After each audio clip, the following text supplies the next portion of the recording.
Mano geriausias draugas yra linksmas ir labai ekstremalus, mėgsta įvairius nuotykius. Dar mėgsta ilgai pamiegoti ir yra tingokas.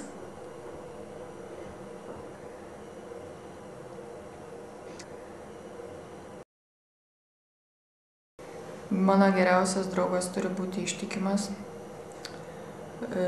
linksmas, juokingas. Būtų gerai, kad būtų galima apsikabinti. Ir, na aišku, mielas, malonus ir turėtų būti dar gražus kažkiek. Man patinka būti vienai.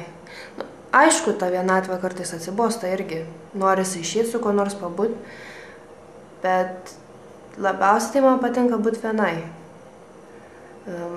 Turiu aš ten draugą, 2, bet draugas nėra toks dalykas, kurį nusipirksi, pasiskolins arba padovanosi. Arba turi draugą, arba ne. Su draugu turi jaustis laisvai. Yra tik bičiuliai, su kuriais išeini, kur nors pabūni, o draugas yra toks, kuris tau yra artimesnis už mamą, už sesę. Jis tau daugiau negu šeima yra tikras draugas.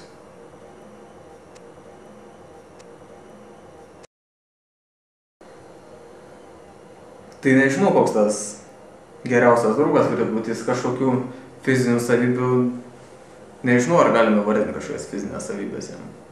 Aš manau, vis tiek svarbiausia, kad būtų patikimas, kad galėtum pasitikėti ir besąlygiškai turbūt pasitikėti. Pasitikėjimo ir ištikimybės. Nes būti ištikimam draugui kažkaip tiesiog būni draugu ir į draugą kreipiesi tik dėl to, kad tu jo pasitikė, ne dėl to, kad jis tau ištikimas. Manau, kad tai viskas yra.